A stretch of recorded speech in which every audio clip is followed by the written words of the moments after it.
શ્રી ગણેશાય નમઃ. ગુરુ બ્રહ્મા ગુરુ વિષ્ણુ ગુરુદેવ મહેશ્વર, ગુરુ સાક્ષાત પરબ્રહ્મ તસ્મે શ્રી ગુરુવે નમઃ. મિત્રો, આજે આ વિડીયોમાં આપણે સાંભળીશું ગુરુ પૂર્ણિમાના પવિત્ર દિવસે ગુરુ પૂર્ણિમાનો વ્રત, મુહૂર્ત અને તેના મહાત્મ્ય વિશે. મિત્રો, જો આપને મારો આ વિડીયો પસંદ પડે તો તેને લાઈક, શેર અને સબસ્ક્રાઈબ કરવાનું ભૂલશો નહીં અને કમેન્ટમાં જય ગુરુદેવ જરૂરથી લખજો.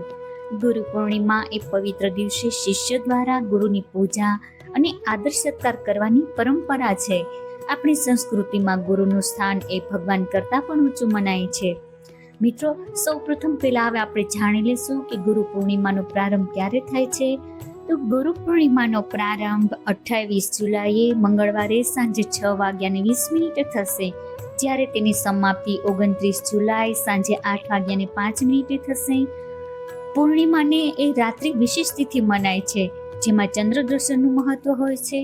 જેથી ચંદ્ર દર્શન એ 28 જુલાઈએ લગભગ 7:20 કરી શકાશે અને ઉદ્યાતિથિ પ્રમાણે વ્રત, સ્નાન, દાન, પૂજાપાઠ વગેરે 29 જુલાઈએ કરી શકાશે. ભારતીય સંસ્કૃતિમાં ગુરુ અને શિષ્યના સંબંધનું મહત્વ સમજાવવા માટે દર વર્ષે અષાઢ મહિનામાં ગુરુ પૂર્ણિમાનો તહેવાર આ અષાઢ માસની પૂર્ણિમાએ ઉજવાય છે. ગુરુ એટલે અજ્ઞાનતારૂપી અંધકારથી જ્ઞાનરૂપી પ્રકાશ તરફ લઈ જનારી શક્તિ, જે વ્યવહારિક દ્રષ્ટિએ શિક્ષક અથવા માર્ગદર્શન કરનારને પણ ગુરુ તરીકે સંબોધવામાં આવે છે. મહાભારતના રચયિતા વેદવ્યાસજીનો જન્મદિવસ પણ આ અષાઢ માસની પૂર્ણિમાના દિવસે થયો હોવાથી તેમના સન્માન રૂપે ગુરુ પૂર્ણિમાની વ્યાસ પૂર્ણિમા નામે પણ ઓળખાવાય છે. ભારતીય સંસ્કૃતિ અને આધ્યાત્મિક પરંપરામાં ગુરુ, ગુરુત્વ અને ગુરુદેવનું મહાત્મ્ય સર્વોચ્ચ સ્થાન પર રખાય છે. તેથી ધાર્મિક પરંપરામાં ગુરુદેવનું સ્થાન સર્વોત્કૃષ્ટ છે અને આથી જ ગુરુ પૂર્ણિમાનો મહાપર્વ ભાવવિભોર વાતાવરણમાં રસબસ થઈને ઉજવાય છે. ગુરુ પૂજા, ચરણ સ્પર્શ, યથાશક્તિ ભેટ એ ગુરુ પૂર્ણિમાનો મહાભાવ છે અને આ પ્રસંગ એવો છે કે તે ઉજવીને આપણે ગુરુ પ્રત્યેનું ઋણ અદા કરવાનું છે. ગુરુ હંમેશા શિષ્યના કલ્યાણ માટે જ વિચારતા હોય છે અને શિષ્ય પણ તેમની કૃપા થકી જ પોતાના જીવનને ધન્ય બનાવી શકે છે. કહેવાય છે કે ભગવાન તો પ્રત્યક્ષ નથી દેખાતા, એટલે મનુષ્યના આત્મકલ્યાણ માટે કોઈ ભગવાન કે ઈશ્વર જેવો માધ્યમ જોઈએ ને, અને આ ગુરુને પ્રત્યક્ષ દેવ મનાય છે. ગુરુ જે તેના શિષ્યને તેના જીવનમાં લક્ષ્યની યાદ આપે છે, જ્ઞાન આપે છે અને ગુરુની કૃપાથી સુખ સંપત્તિ તો મળે જ છે, પરંતુ ભક્તિ અને પ્રભુ કૃપા પણ પ્રાપ્ત થાય છે. કહેવાય છે કે ગુરુ દ્વારા મળેલી વિદ્યા અને જ્ઞાનનો પ્રચાર કરી અને તેનો સદુપયોગ કરી ગુરુ પૂર્ણિમાનો સાચો ઉપયોગ કરો એ જ સાચી દક્ષિણા છે. ગુરુ પૂર્ણિમાનો દિવસ ગુરુને વસ્ત્ર, ફળ, ફૂલ, માળા અર્પણ કરી ગુરુને પ્રસન્ન કરી તેમના આશીર્વાદ મેળવવા જોઈએ. અને આ દિવસે ફક્ત ગુરુ જ નહીં, પરંતુ માતા, પિતા, મોટા ભાઈ, બહેન વગેરેને પણ ગુરુ તરીકે માની વંદના કરાય છે. આપણા શાસ્ત્રોમાં કહ્યું છે કે આચાર્ય દેવો ભવઃ, કારણ કે ગુરુ પોતાના આચરણ દ્વારા શિષ્યની જિંદગીનું ઘડતર કરે છે અને ગુરુને જ આચાર્ય પણ કહેવાય છે.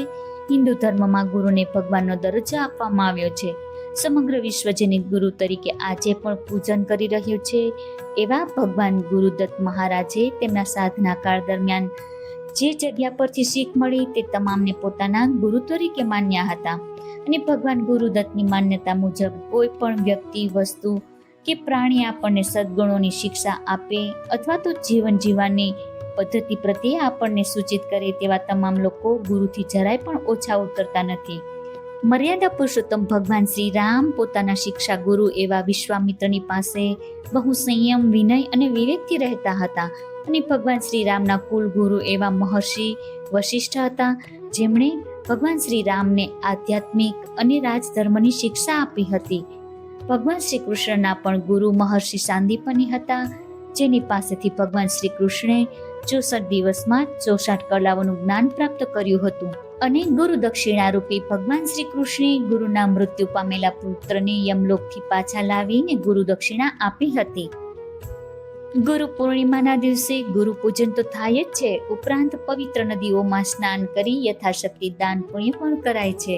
આ ઉપરાંત ભગવાન સત્યનારાયણની કથા કરાય છે અને હર કોઈના જીવનમાં ગુરુ તો હોય જ છે. અને જો ના હોય તો તેમણે પોતાના ઈષ્ટદેવ કે આરાધ્ય દેવની ગુરુ પૂર્ણિમાના દિવસે પૂજા અર્ચના કરવી જોઈએ અને તેમની વંદના કરવી જોઈએ. ગુરુના માનમાં દીપ પ્રગટાવી ગુરુ મંત્રનો જાપ કરી શકાય છે અને ગુરુ પૂજામાં ગુરુને પુષ્પો અર્પણ કરી અગરબત્તી, ફળ, દક્ષિણા વગેરે અર્પણ કરી ગુરુએ આપેલા તમામ જ્ઞાન માટે કૃતજ્ઞતા વ્યક્ત કરવી જોઈએ. બૌદ્ધ ધર્મમાં ગુરુ પૂર્ણિમાના દિવસે જ ગૌતમ બુદ્ધે સારનાથમાં પોતાનો પહેલો ઉપદેશ આપ્યો હતો, જ્યારે જૈન ધર્મમાં ગુરુ પૂર્ણિમાના દિવસે ભગવાન મહાવીરને નિર્વાણ અર્થાત કે જ્ઞાનની પ્રાપ્તિ થઈ હતી. જ્યારે શીખ ધર્મમાં ગુરુ નાનક દેવે આ દિવસે જ એક નવો આધ્યાત્મિક માર્ગ સ્થાપિત કરી શીખ ધર્મનો પાયો નાખ્યો હતો. મિત્રો, આમ ગુરુ પૂર્ણિમા એ જે આપણા ગુરુ અને જીવનમાં માર્ગદર્શકો બન્યા અને આપણા માટે જે કાંઈ કર્યું તેના માટે આભાર વ્યક્ત કરવાનો દિવસ છે. ઉપરાંત મહાન ગુરુઓના ઉપદેશોને શ્રદ્ધાંજલિ અર્પણ કરવાનો દિવસ છે, કારણ કે જેમણે નિસ્વાર્થપણે પોતાનું જ્ઞાન આપણને સત્ય અને જ્ઞાનનો માર્ગ પર માર્ગદર્શન આપવા માટે આપ્યું છે.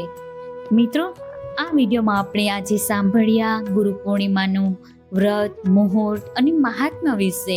મિત્રો, હું આશા રાખું છું કે આપ સર્વને જરૂરથી પસંદ પડશે. ધન્યવાદ.